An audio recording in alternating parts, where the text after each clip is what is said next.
Jay and Megan got that heat. Welcome back to the Loyal and Assertive. All right, what up, everybody? Welcome back to episode 2 of the Loyal and Assertive podcast. I am the assertive one. My name is Jay. And I'm the loyal one. My name's Megan. I almost was like, hi, my name is, like Eminem type situation. No, I shouldn't do that. You think that's corny? What else? All right. For those of you who are watching us and not just listening to us, then you'll notice that there's a little one here with us. Her name is Chaise. And the reason why she's here is because one of the segments that we're going to do periodically is a segment that we are calling We Talk. And we are going to try to have a conversation with one of our children. So, Chaise, today you are the chosen one for We Talk. All right, I'm going to move this mic over, but I'm going to start by asking you a question, okay? So, the question that we want to have you answer is, do you think that boys and girls should be treated differently in a family? So, Chaise. Sit up. Let me make sure they can hear you. All right. Do you think that boys and girls should be treated differently? No. You had that answer, didn't you? I don't know, actually, But why did you say no? because I don't think it's fair if boys get treated differently, like that boys get smaller things than girls. It's not fair. What do you mean smaller things? Like, if we three girls got a bigger toy and girl only got a small toy, that wouldn't be fair. So you're saying that like it should be treated the other way around. I thought you were saying that. I don't know how to say what I'm saying, but I know what you're saying now. I thought you were saying that it wouldn't be fair if boys get to do more stuff than girls. But you're actually saying it's not fair if boys get less than girls get. Which is especially true at like Christmas time and stuff like that. Yeah. I think that boys should get a little more stuff than girls because girls mostly get so much more attention than boys. So I think boys should get more attention than a little more attention than girls, because that's not fair, because girls get a little more attention than boys. Gotcha. Do you think that that's specific to our family because there are 3 girls and only 1 boy? So in our case, you think Caleb gets a little bit less attention because there's only 1 of him? Yes, ma'am. What about in a family? What if a family had 3 boys and 1 girl? Then that would be the opposite way. So you just think overall they should be treated similarly, boys and girls? Yes, ma'am. Do you think that there's any ways that they should be treated different? I don't know, actually. I don't know. So do you feel like, let me ask a more specific question. Okay. How do you think we treat you, Caleb, and JL? And Devin. And Devin. I got messed up because I normally say their names in order. In order, I know. So how do you think do you feel like there's any differences between how we treat the girls and how we treat Caleb, or how we treat Caleb and how we treat the girls? Honestly, I don't know. I don't know, really. Because... So sometimes we have Caleb do more work than y'all do. That is true. So do you think that that's fair, or do you think we should give you as the youngest? Should we give you more work? No! No, not at all. No. I think we should all get equal work. So I think that there is a difference because Caleb's 11 and you're 7. That he actually should have more responsibility. You know what I mean? But other than that, it's not fair. So you're saying, Chaise, what I hear you saying is that the only difference in how we treat you should be about your age as opposed to your gender. Yeah, I mean, I agree and disagree in some ways. So I do think, though this may be unpopular at times, I do think that God made boys to have more responsibility. I do think he made our bodies to even be able to do more strenuous work and things like that, like I'm probably gonna never have you and your sisters cut the grass. Probably never. You know, but I think that one of the things that we do around here is we try to get away with. Let me move this so y'all can actually hear me. We try to move away from some of the stereotypical boy versus girl things. So we don't necessarily have girls' toys versus boys' toys. We feel like you should be able to play with whatever you want to play with.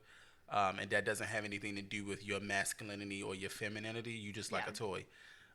Same thing with like TV shows and movies and things like that. We try to treat y'all as equally as we possibly can. You know what I mean? So yeah, I don't know. I feel like this is something that we are still trying to work out because it's changing as you guys are growing and becoming and all that kind of stuff. But we do hope that you feel like, because I think that it is more of an issue with little girls and families, we do hope that you feel empowered and that you feel strong and that you feel like you can do anything and that you feel like we support you.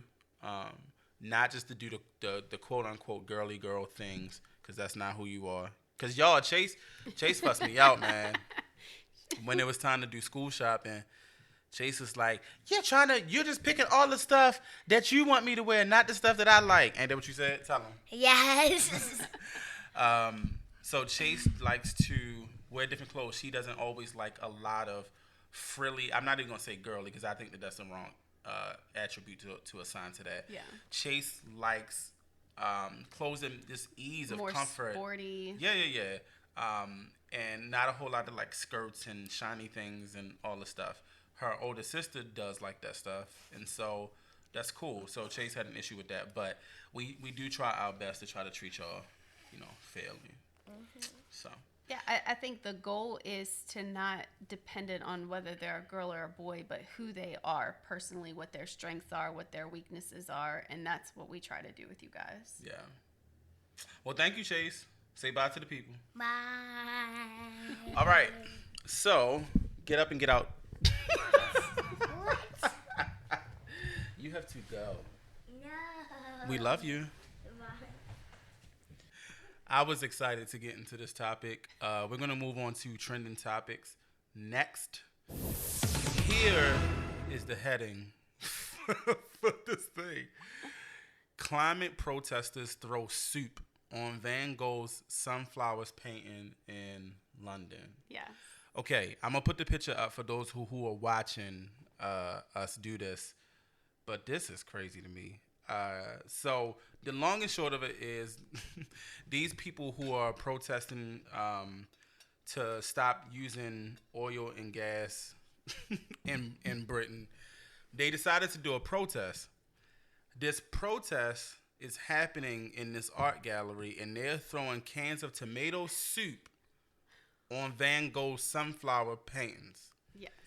My question is, what the heck that got to do with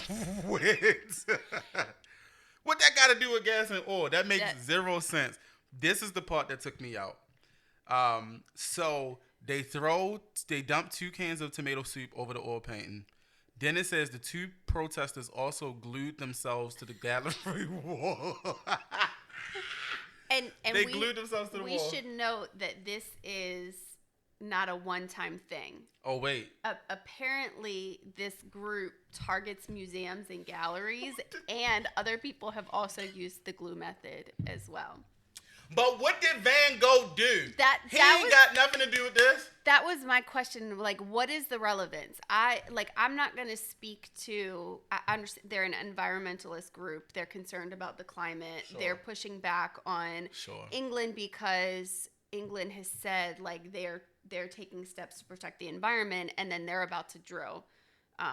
That's my understanding of the article. So I understand that they're pushing back. Like I get that, and I'm not here to say one way or another whether they're right or wrong in their beliefs.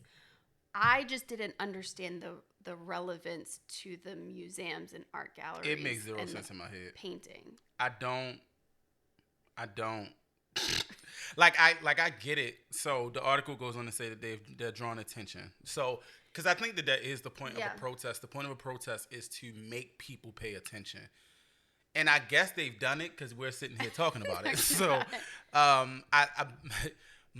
my issue is I just be feeling like a protest should be relevant to the thing that you do to protest should be relevant to the cause that you're fighting for. Right. Why wouldn't go stand at the site where they about to drill? And like you're causing damage now to something that is irrelevant to what you're protesting. I'm moving Megan's microphone because she refuses to have it face her. My bad. Go ahead. Like you're causing damage to something that has no relevance. Like let's talk about the tea thing in America, right? Mm-hmm. Like when they threw the tea overboard, yes, they caused damage, but it was relevant to what they were protesting. Yeah. Yeah. In this case, you're causing damage to a museum and the painting there and somebody who is dead. So now you're like, I would assume Van Gogh's family is, you know what I mean? Like people, his ancestors. Like, so I still just want you to talk into this microphone. Go ahead. You His can hear me ancestors. just fine. It's not about me. It's about the people. You know what I'm saying? Yeah, I just don't know why we're doing this. Like, why? And why tomato soup? First off, that's like the cheapest soup that you can find. If you really care about the planet, I just don't. I'm sorry. And tomatoes come from the planet. Like, you wasting tomatoes now. So now I got bigger problems because you said you care about the environment and you willing to waste these tomatoes that a farmer grew, packaged and sent to that store for somebody to be able to eat off of. You don't actually care about the environment. You just want to make a scene. So that's my thing. But I do think that, like, in all seriousness, if you're gonna protest something, make the right scene. Mm-hmm. Like, why? Van Gogh ain't had nothing to do with that. And then now I feel like you just being stupid. You gonna glue yourself to the wall. What do art galleries have anything to do with fuel? I don't understand. Like, maybe somebody can help me understand now, unless the gallery is funding the effort. Sure. Now I don't know. I'm just speculating. Yeah. But I'm like, if the gallery is funding the effort, then I think that makes sense. But I agree also, like, that's extreme to glue yourself to a wall. It's stupid. It's stupid. I don't know. So anyway, we just wanted to share that tidbit of news with you all because it is trending. I'm gonna post the picture and I'm gonna also put the link to the article so y'all can read this for yourself because it's crazy. I don't know. Somebody make it make sense. It don't make no sense. All right, moving on. Wild thoughts. Y'all probably not gonna like this, especially the people who are younger than us. Mm-hmm. But here's my wild thought for the day, for the week, for the month, for the year, for eternity. Soft life is for punks. Define that. I said what I said. Define it. So let's talk about soft life? Let's talk about what soft life is. So, kind of general definition is this: it's a rejection of the struggle, stress, and anxiety that come with working a traditional 9-to-5 career and spending away your days on life's hamster wheel. I'm going to read that one more time. A rejection of the struggle, stress, and anxiety that come with working a traditional 9-to-5 career and spending away your days on life's hamster wheel. So, ironically, we just talked about this last night. We were just in our bed talking about like 9-to-5s and traditional jobs versus a lot of non-traditional jobs that we are seeing emerge, specifically in the social media space and influencer space. So, this is an interesting topic, but here's why I'm making the hard and fast stance that I'm making. Soft life is for punks, and the reason why I'm saying that is it's not because people don't need to be less stressed. I just think the conclusion is stupid. Like I don't think the conclusion is I don't think the conclusion is realistic. Anybody who has lived any amount of time in this world, which is the real world, know that the world ain't soft. Right. The world is hard on you. Right. We are currently living in a recession. Prices is going up. So you can say what you want about wanting to live a soft life, but you can't control there's a lot of other factors. I think that that's my thing. I think that there's a lot of other factors that we are always presented with. There's always going to be some form of struggle or stress in life. There's always going to be something that presents you with, that makes you anxious. I think to attribute all of that to the 9-to-5 career is wrong. Yeah. I think to say that you want no struggle, it don't even make sense. Because here's the thing. Struggle actually produces something in us. I am not saying that we have to like it. I'm not saying that we should be good with all kinds of struggle. But the facts are the facts. Struggles help us grow. Struggles, specifically in the Black community, have allowed us have allowed us a lot of ingenuity, because we had to come up with stuff on our own. How we was going to make our food, how we going to talk, how we going to create, how we going to do all the things. Again, I'm not saying all struggles are great, but I am saying that struggles do produce something that soft living and light life just won't in some instances. And I just be questioning, like, what do people mean when they say it? Like, what does that mean?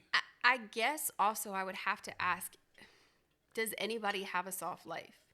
Yeah. Like, because I feel like life always has hardship. Yeah. It doesn't matter who you are. It doesn't matter if you're born into money and you don't have to work a day in your life. The reality is that there are still hardships that come with that. Yeah. Maybe it's more relational. Like, maybe some of it can cause like mental and emotional unhealth. But my question would be, like, who has a soft life then by that definition? Yeah. Like, And I think what it creates then, to think that is a possibility, creates like discontent. Like, so I should be pursuing a soft life because I think somebody else somewhere has it. Yeah. You know what I think? I think people who want a soft life don't got no children. Like, I just don't think you got kids, because a lot of what it sounds like to me, and maybe I'm pushing the boundaries here, a lot of what this sounds like to me is I don't want no responsibility. Yeah. Like, I don't want to have to be responsible for X, Y, and Z. Now, I do think, and so let me go back to say why I'm tying it to children. If you got children, you ain't nothing about your life soft. Kids will wear you thin out. You understand what I'm saying? Like, and kids you actually have to provide for. You actually have to show up for them. You actually have to do stuff that you don't care about doing or even feel like doing or want to do. Right. But I think that's my big problem with this. Is like, so now life should be about everything that I want to do, how I feel like doing it, when I feel like doing it. If I'm motivated to do it, if it's not going to provide stress to me, if it's not going to make me anxious, if it's not going to wear me out. I want life to be super duper easy. I don't want to have to deal with nothing that I don't want to deal with. I'm just going to keep going, because I'm just like, so then what? But who does that serve? Who does that mentality serve other than yourself? That's true. Like, I don't feel like that is considering anybody else. I just feel like you should be careful what you ask for. Because you can live a soft life and you'll be broke and probably alone. And I'm not saying that, like, maybe I just need more information. So y'all can just tell me, you know what I'm saying? Like, yeah. If I'm wrong about the conclusions that I'm coming to, I'm willing to hear that. I just think that life requires you to show up. And I think that when I said punks, I said what I said. I think somebody who's a punk is somebody that doesn't show up to life. Somebody that walks away, abandons life because it gets difficult or it's a struggle. The reality is this, and I'm talking to y'all who ain't married. Being married for 12 years and being in this relationship, marriage is hard and it's not for suckers. It's not for punks. Raising children for the last 11 years is not an easy thing to do. That's not for punks. Right. Being, trying to start a business or being an entrepreneur, guess what? That's not for punks. Getting money and sustaining and keeping that money is not for punks. Right. Trying to learn how to get out of poverty is not for punks. Like, I just don't understand what people be meaning. Now, if you're saying that you don't want the whole of your existence to be your job, now that I can buy into. Right. Right. Like, that I can get on board for. Because there are people who are in occupations where it does just kind of require a lot of them and they're never kind of off. Yeah, and I think we should make an allowance too and say, like, for the people who have decided, you know what, I'm going to quit this 9 to 5 because it's a toxic environment, Yeah. or, you know, because I actually really want to pursue my passion and I want my vocation to be something that I love. Yeah. Like, I think, yes, like, do that. Go do something that you love to do. And if you can make money doing what you love to do, absolutely. So I don't think we're speaking to that piece of it. Yeah. Yeah, and it's not about not enjoying life, because I think, yes, like, we were made to have joy in life. Right. Work is a part of that, though. Like, Yes. work actually does provide joy for us. When you're in a career that you love, you find joy in it. When you're in a career that pays you what you're worth, you find joy in that. Right. When you're in a career that allows you to live in a particular kind of way and have vacations and spend time with your spouse or your kids or your family members and your friends, that's winning. You Yes. understand what I'm saying? Yes. Like, I don't be knowing what people be meaning by the stuff they be saying, so I just be questioning what they be meaning. So I'm gonna let it go.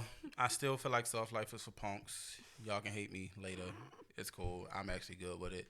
I ain't trying to live no soft life. I'm not trying to be worked to death, but I ain't trying to live no soft life. So, yeah, I'm out on that. Anything else you want to say to that? I don't think so.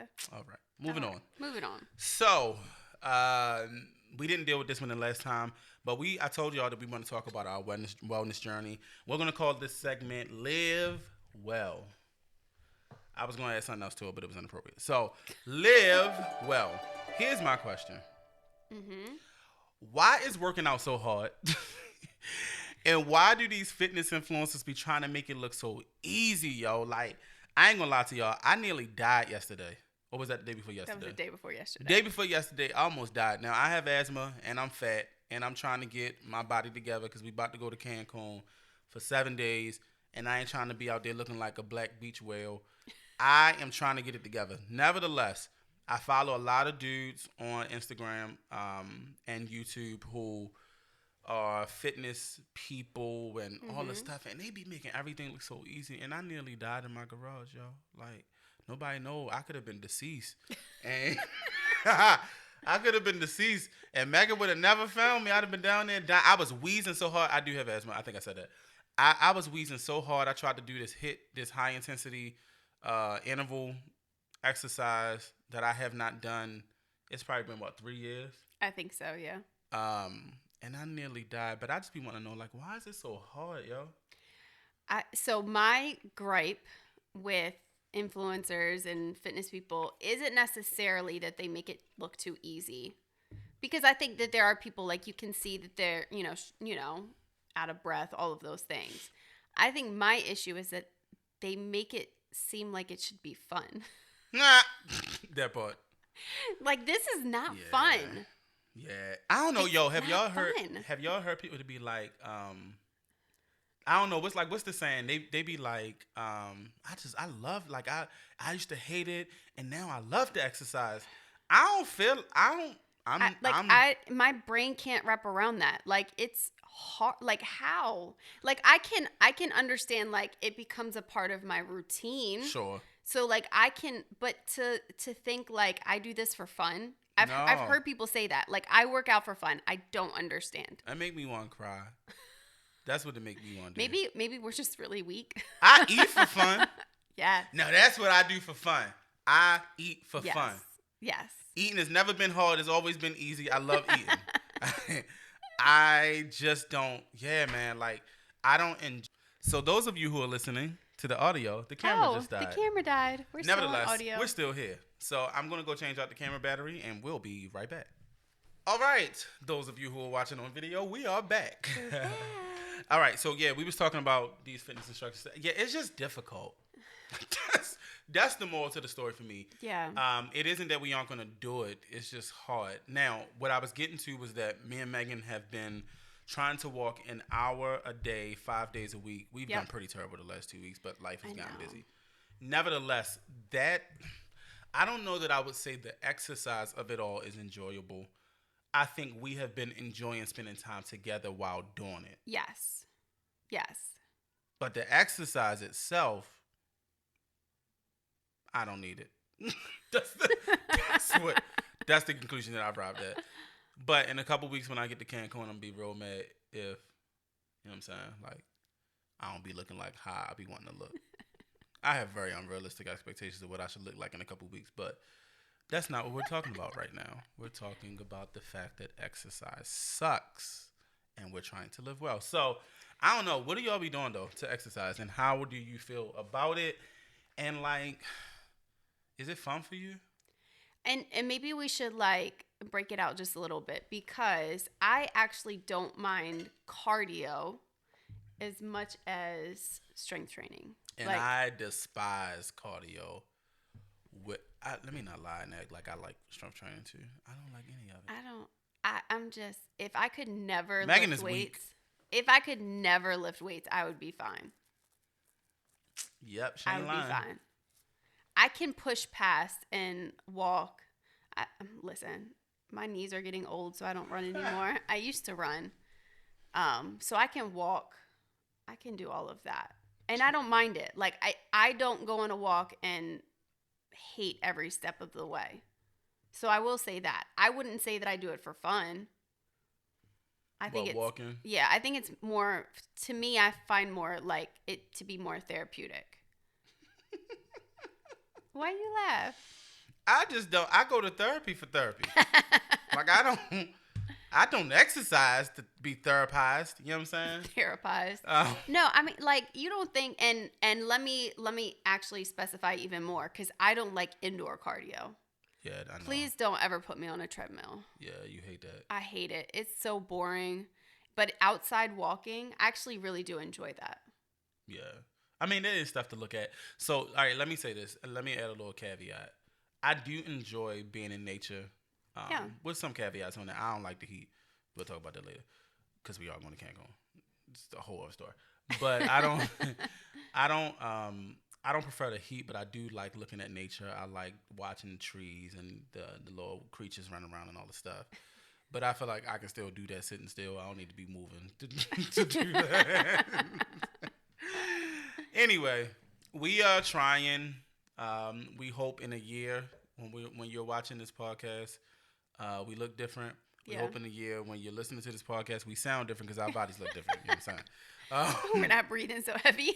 literally not dying. Right. So yeah, I don't know. We just wanted to talk about that because I feel like they be lying to us on these social media streets. You know what I'm saying? Nah, they work hard. I just feel like I'm not there, and I be feeling bad about myself when I be seeing them. So that's that on that. I just don't want them to say that it's fun. That's my biggest thing. Like, please stop acting like you're having the time of your life. Okay, Megan. Yes. We're back. I'm going to make you close us out again with Workaholics Anonymous. Oh, my goodness. Why? Who are you talking to? It's you. It's always you. Hey. So, Megan. What? So, Megan, do you have any advice or tips for those who like to work and are addicted to it like yourself? Put all your email on your phone and your devices so you can work at any time, and then pretend. No. That you said give tips. No. On how to be a workaholic. No. I said, do you have any tips and advice for them? Not on how to do it. They're already doing it. You don't go to Alcoholics Anonymous and say, hey, teach me how to be an alcoholic. You're already an alcoholic. That's not how this works. You're trying to help free people. You want them to not be always stressed out and bound by the job and had to respond to emails and all the stuff. You know what I'm saying? So, but see, I have to push back just a little bit on that. Go ahead. My pushback is sometimes I don't feel bound or stressed out. Like, I actually really do enjoy it. Okay, so here's my advice, because I'm going to give some. If you are a workaholic, ask the person who's in a relationship with you how they feeling about it and what they are experiencing. How do you feel about it, and what are you experiencing? We've talked about this, so it's about to get real on here. I know. For me, it can seem like my wife has a lot of energy and effort that she gives to whatever form of work that she's doing at a particular point in time. And then she didn't gave all her energy and her skills out to the world that she ain't got nothing to give to me. You know what I'm saying? In the form of even just like conversation or staying awake so we can watch a TV show. You know what I'm saying? So I think my advice would be to ask the person that you're in a relationship with, whether that be your partner, your kid, your parents, your friends, hey, how is me working the way that I'm working to the capacity that I'm working? How are you experiencing that? How is that impacting you? Yeah, and I think that brings up a good point, because I know that last time we talked about this, we were saying that work should encompass more than just your career vocation. Yeah. So I think one of the things that I've had to consider is, do I give as much energy and thought to my home as I do my job? Whether that means cleaning or spending time with the kids or spending time with you. Yeah. You know, so. Yeah, I just think it's an important question to ask the people that you have relationships with. Again, I want to broaden the definition of relationship to literally everybody that you know. To ask them how they're experiencing you. We're going to do another segment next time on self-awareness, and we'll talk a little bit more about this. But I just want to leave y'all with that question. Hey, so-and-so, how are you experiencing me? How are you experiencing me when I? How are you experiencing how I? You understand what I'm saying? Like, I just think that those are really good questions to ask. And maybe next time we'll turn the question around. Maybe next time we won't. All right, party people. Thank y'all again for joining us. We appreciate y'all. We will see y'all next time on the Loyal and Assertive Podcast. Peace out. Jay and Megan got that heat. Welcome back to the Loyal and Assertive. Welcome back to the Loyal and Assertive. Welcome back to the Loyal and Assertive. Welcome back to the Loyal and Assertive. Welcome back to the Loyal and Assertive.